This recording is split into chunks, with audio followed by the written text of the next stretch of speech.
श्रीमद्भागवत कथा भाग 120। यम प्रवजन्तमनुपेतमुपेतकृत्यं द्वैपायनो विरह कातर आजुहाव पुत्रेदि तन्मयतया तरवोभिनेन्दु स्तं सर्वभूतं हृदयं मुनिमानतोऽस्मि। तृतीय स्कंध अध्याय 7। विदुर जी के प्रश्न। गंगा तट पर विदुर मैत्रेय संवाद चल रहा था। विदुर जी के पूछने पर मैत्रेय जी ने सृष्टि के निर्माण के विषय में बताया, जिसे सुनकर विदुर जी बड़े प्रसन्न हुए। 7वें अध्याय में विदुर जी के और प्रश्नों को हम देखेंगे। इस प्रसंग में सुखदेव जी ने प्रश्न पूछते हुए विदुर जी तथा उत्तर देते हुए मैत्रेय जी का वर्णन करते हुए बताया कि विदुर जी प्रश्न पूछते समय प्रसन्न थे, और जब उन्होंने प्रश्न पूछ लिए तो मैत्रेय जी भगवान को स्मरण करते हुए मुस्कुराते हुए बोले, प्रत्याह भवच्चित्तः स्मयन्निवः। हम श्रोता और वक्ता की प्रसन्नता के विषय में कुछ चर्चा कर लें, फिर कथा के क्रम में विदुर जी के प्रश्न और मैत्रेय जी के उत्तरों को देखेंगे। प्रश्न पूछने वाला जब दुखी रहता है तो संसार के प्रश्न पूछता है, लेकिन प्रश्न करने वाला प्रसन्न है तब तत्व संबंधी जिज्ञासा प्रकट करेगा। उसकी उम्र क्या है, आपका जन्म कहाँ हुआ इत्यादि प्रश्न साधु संतों गुरुजनों से पूछने योग्य नहीं होते। पूछना ही है तो पते की बात पूछो। इसी प्रकार वक्ता की प्रसन्नता की बात भी देखें। मैत्रेय जी का वर्णन आया है कि भगवान का स्मरण करते हुए मुस्कुराए। रामायण, महाभारत, भागवत हर ग्रंथ में हम पाएंगे कि वक्ता के मुख पर मुस्कान थी। यहाँ शब्द आया स्मयन्निव। इसी प्रकार भगवत गीता का उपदेश करते हुए भगवान श्री कृष्ण का वर्णन आता है प्रहसन्निव, यानी हंसते हुए। यहाँ मैत्रेय जी ने भगवान का स्मरण किया तो स्वाभाविक रूप से उनके चेहरे पर मुस्कान खिल उठी, क्योंकि भगवान ही आनंद स्वरूप भगवान का स्मरण होने के बाद प्रसन्न होने के लिए कोई साधना नहीं करनी पड़ती। वक्ता का जो भाव रहता है वही श्रोता के हृदय में भी जागृत हो जाता है। जैसे समझो कि सत्संग में कोई व्यक्ति देर से आया या किसी कारणवश कोई अव्यवस्था हो गई, माइक भी खराब हो गया। ऐसे में यदि वक्ता क्रोध करने या खींचने लग जाए तो श्रोताओं के मन में भी विक्षेप निर्माण हो जाएगा। इस प्रकार वक्ता के भाव श्रोताओं को विपरीत हो जाएंगे। लेकिन जब हम नारायण की सेवा कर रहे हैं, और नारायण शब्द का अर्थ है कि जो तीनों गुणों से परे, तो फिर छोटी छोटी बात के प्रभाव में क्या आवे। भगवान के जन्म की खुशियों का प्रसंग हो और वक्ता के चेहरे और वाणी के 12 बजे हों तो सत्संग की सार्थकता नहीं है। प्रसन्न चित्त विदुर जी ने मैत्रेय जी से ये प्रश्न पूछे, हे ब्रह्मन, भगवान तो शुद्ध ज्ञान स्वरूप निर्विकार निर्गुण हैं, फिर गुण और क्रियाओं के साथ लीला द्वारा भी उनका संबंध कैसे संभव है। भगवान तो नित्य तृप्त और पूर्ण काम हैं, फिर उनके मन में ये भाव कैसे आया कि मैं अकेला हूँ। उन्होंने बालकों की भांति क्रीड़ा के लिए इस जगत की रचना का संकल्प कैसे किया। बच्चे तो खेल खेल में कुछ बनाते और खेलते हैं और फिर बिगाड़ देते हैं, लेकिन नित्य तृप्त पूर्ण काम परमात्मा के हृदय में तो कोई कामना हो नहीं सकती। आपने बताया कि भगवान अपनी गुणमयी माया का आश्रय लेकर जगत का निर्माण, पालन और संहार करते हैं, लेकिन भगवान का ज्ञान तो किसी भी देश काल वस्तु से परे और माया का क्षेत्र है देश काल वस्तु, तो दोनों का संबंध कैसे हो सकता है। जब भगवान ही सब जीवों के हृदय में साक्षी रूप से विराजमान है तो कर्म के अनुसार पाप, पुण्य, क्लेश, दुर्भाग्य आदि उनको कैसे मिल सकता है। अपनी इन शंकाओं को लेकर मैं बहुत परेशान हूँ, कृपया आप इसका समाधान करें। तत्व जिज्ञासु विदुर जी इन प्रश्नों को सुनकर भगवान को स्मरण कर मंद मंद मुस्कुराते हुए मैत्रेय जी से बोले, हे विदुर जी, आप पूछते हैं कि भगवान का माया के साथ संबंध कैसे हो सकता है।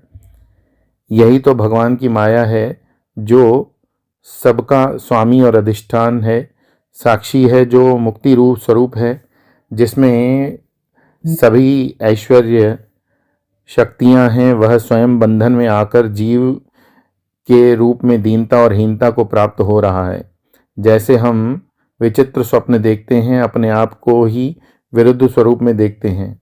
जैसे अपना ही सर कर नीचे गिर गया तो किसी की दुर्घटना में अपनी ही मृत्यु देखते हैं। जिंदा होते हुए अपने को मरा देखना विपर्य रूप से अनुभव है, जो संभव नहीं हो सकता लेकिन आभासित होता है। उसी प्रकार भगवान की यह लीला है, जीव वस्तुतः बंधन में है लेकिन अज्ञानवश बंधन का आभास होता है। बंधन में है नहीं लेकिन बंधन का आभास होता है।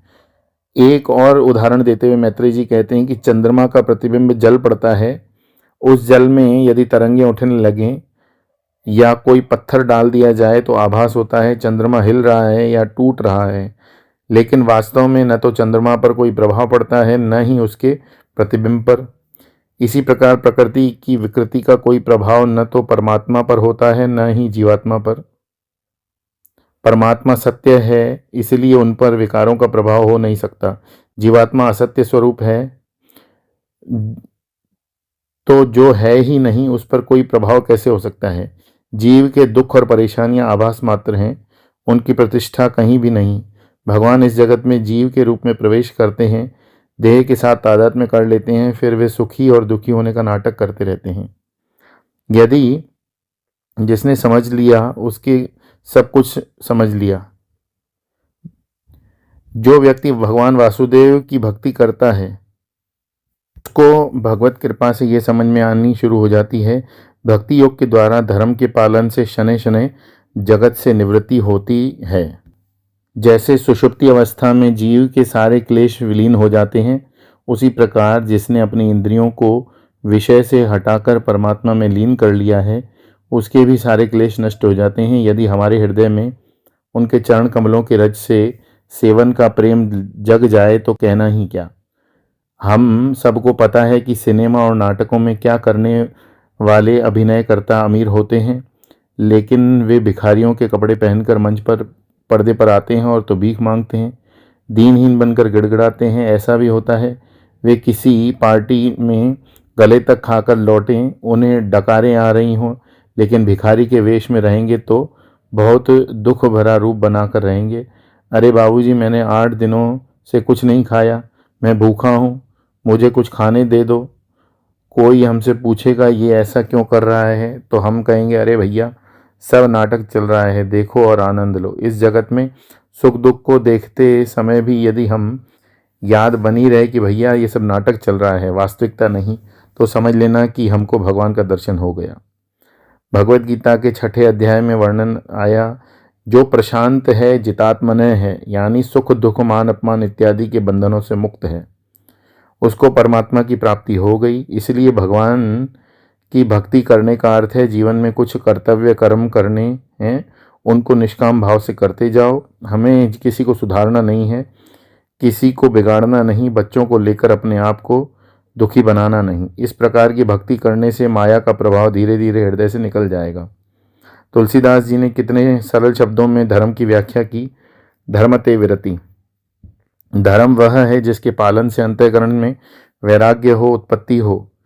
यदि हम डटकर भोजन कर लिया तो पेट भरना स्वाभाविक है, लेकिन डटकर मीनू पढ़ा तो पेट भरेगा।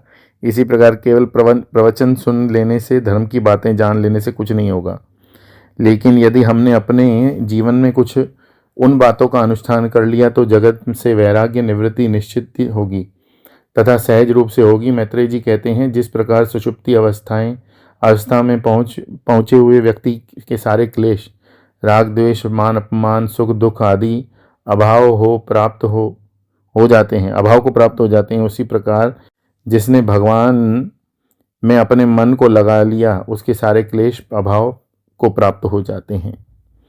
हमारे योग शास्त्र में 5 प्रकार के क्लेश बताए गए। अविद्या, अपने स्वरूप को पहचानना। अस्मिता, अपने आप को देह मान लेना। राग, किसी वस्तु या वस्तु के प्रति आसक्ति।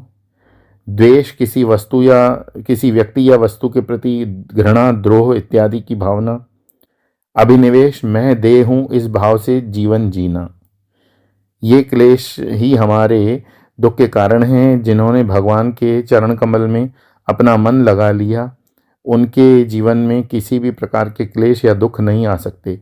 हमारे दुख का कारण यही है कि हम भगवान के संकल्प का अनादर करते हैं और उसके विरोधी बनते हैं।